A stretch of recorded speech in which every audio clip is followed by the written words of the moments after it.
Professor Kapila, which is, my original question was, whose vision appears more relevant, Prime Minister Modi or former Prime Minister Jawaharlal Nehru? My second question linked to that is, do we need therefore a redefinition of secular values? What Nehruvian secularism stood versus what secularism is seen as today. There's a sense that Nehruvian secularism was distorted over the years, was corroded over the years by vote bank politics, and what we are therefore seeing is a reaction to that, and that reaction in a way may more be in reality or in sync with the situation on the ground. Secularism in the Indian context was never meant to be a complete, could never be a separation of church and state, of religion and state, because of the nature of Indian politics. And the BJP therefore is unapologetic when the Prime Minister, for example, today wears his Hindutva on his sleeve. Yeah, thank you. You've asked many questions. Let me just quickly say that I don't see this as an evolution at all.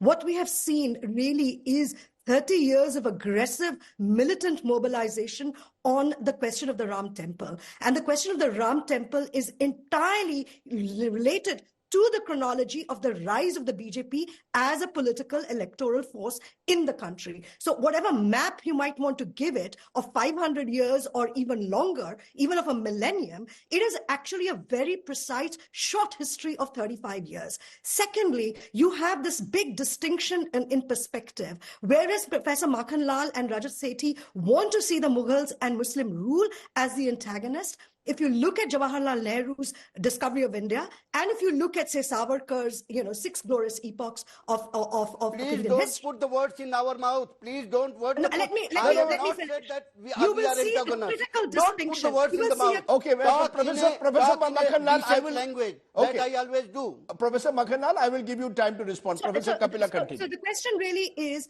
that actually for those who are interested in the rise of the BJP and interested in the question of the consecration of the Ram Temple in Ayodhya, for them, the main antagonist seems to be the Mughal rule, as therefore the span of history becomes 500 years or even a millennium, in which, as it were, the Muslim rule is collapsed into the British rule.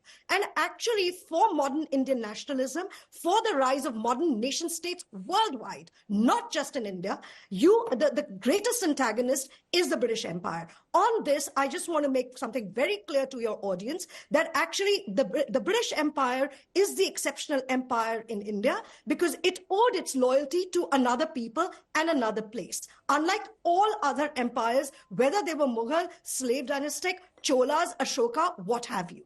And that is what really even Nehru's book singles out the British precisely for this reason in terms of imperial history. For them, the British are the greatest antagonists in India's history. Now, that is all papered over in the recent stuff. You go from, as it were, the Mughal rule, and then you move to the 80s movement, and there you have a long period of decolonization story told. So it is not an evolution. It is an aggressive militant mobilization, which we all witnessed in the last 30 years. You don't see it as a reaction to the distortions that crept into the so-called Nehruvian secularism. Okay, now I come to the secularism point. I actually think India had a lot to be proud of, precisely because India's birth is made on the anvil or on the grounds of a Muslim majority state on its frontiers. Right? So and in a way, it's a really bold move to say, well, this is a country which is going to be different from European nation states. It is not going to have a uniform language or a uniform religion as the basis of modern nationality. Now, this is a really bold move, which actually places India in a grand civilizational, but also in a kind of global, as it were, leadership. Let's not forget that Nehru and people like Gandhi were global leaders. They were not simply leaders of India, but they became leaders of anti-colonial nationalism. India is the first country to go free from the British Empire since the Americans. I think all that story is papered over because we want to see the Muslim story as the antagonistic story in communal terms. Indian secularism, of course, had a very rough ride, and you can date it very easily with the Shah Bano controversy, which is a turning point. And you see the reversal of political fortunes of, as it were, the Congress, and then the rise of the BJP. Now, we have come a long way from Advani's Rath Yatra to now, as it were, a Hindu-first polity. We have seen in the last 4 or 5 years certain legal mechanisms which are coming to, whether it is the abrogation of, 370, certain, whatever the, I'm not sort of getting into those debates, but the point is that the political settlement of India of 1950 is coming on, is being revised, is being contested, and it is not simply a kind of, seamless, calm evolution. That would be, that's actually just, I just think that's sheer. And on secularism, I think the difficulty that lies today is that all extremist ideologies, whether it is in the West or India, incite passions. Pluralism, non-violence, as Gandhi also showed, is actually quite a passive set of emotions and is not able to excite people in the way, a Hindu first polity or the national pride. Why can't Indians have national pride on pluralism? This is the question I would like to ask Professor Makhanlal, that, given that Hinduism itself is internally diverse, and you mentioned the great, Manusmritis, and, you mentioned all these, great rituals from India's Vedic and classical Hindu past. But, do we really want to go back there? These are also, texts which enshrine caste discrimination, which also enshrine hierarchy. And this is what the Indian Constitution. Let's for a moment stick to what you said on secularism, because I think that is a contested issue, and I think Rajat Sethi, you need to respond to that. When you say evolution, you seem to suggest it's almost seamless. What is being suggested by Shruti Kapila and Aditya Mukherjee, this is not seamless. This is a complete reversal of what the 1950 project was all about. It's actually majoritarianism versus the pluralism ideal. Your response? And we can use the word pluralism instead of secularism. Many believe that in a way actually defines India, unity in diversity, more as a plural society. Absolutely. Well, I have heard too much of verbose, and I really can't make sense of half of what was said prior to when I started. But let me again reiterate why it has been a longer struggle, and we shouldn't see it from a 3-decade myopic view. There have been previous speakers who've been speaking so eloquently about the Mughals, as if Mughals have been intertwined into India's being or Bharat's being before. I mean, look at Aurangzeb. I mean, where does one even start off with? Even Professor Truskay, who's been sort of one of the biggest supporters of Aurangzeb, also in her book said that he was a vile oppressor of the Hindus. He forcibly converted Hindus, and he unleashed some of the worst kind of oppression systematically on everything that stood for Hinduism and for Bharatiya culture.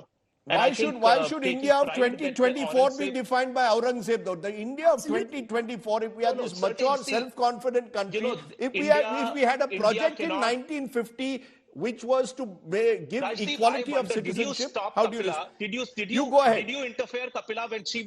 You go ahead now. No, Rajdeep, did you interfere, Kapila? Because you brought the Aurangzeb point. Either you will speak or I will speak. But this cannot carry on. Go ahead. You have to give me a time window. I will give you equal time. You did not intervene, Kapila or Professor Aditya Mukherjee, even once when they were talking, which was absolutely untrue and falsehood. Okay, I will give you equal time, Rajat Sethi. Temple, which was factually incorrect.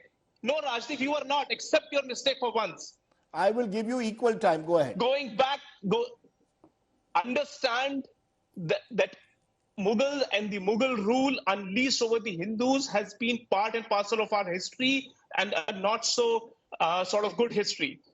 If you see India from a nation-state concept from 1947, you will miss out how India's culture, India's practices have all been intertwined, and you can't pull out these threads individually and start running with a narrative. This is what the previous speakers have been doing. My bigger problem right now is when you start looking at a 3-decade problem and you say, oh, Ram Temple was not an issue at all. It was only it was a political project, took over a period of 3 decades, and that's what unleashed, and it created this tsunami of emotions around the entire nation. No, sir, it doesn't work like that. There has been a consistent attack on the cultural being of our nation over and over and over again. And these external rulers who subjugated us, it was not something, a Ganga Yamuna meeting somewhere in the middle of the road. Nothing like that ever happened. And it was done right from Babur to Akbar to Aurangzeb. Everybody had a stab at our civilization right at the heart, piercing through everything that we stood for. And it is taking us time. It took us all these decades to revive, to go back to our roots, find confidence in ourselves, and rise up and try and define what the future for our nation is, not from the Western blinkers, but through our own individual and authentic self. This is where we stand for. And I don't go by sermonizing what professors believe in. It is the common masses of what people think about our nation. And you would want to remove the dharmic aspect of this the nation. Do it. Keep doing it through your university lectures. Do people even care about it? The answer is clear, no. And this is where I'm coming from. When you are an academician, the first thing that you have to do is to unpack where masses, crores and crores of people are thinking. Why are they thinking? What are they thinking? What are the deep things that they value? What they hold dear to themselves? It is not a Western nation-state phenomena here. It is not a church or a state. The church is trying to control what the state's responsibility is. We've never had that history. We have never been a monolith.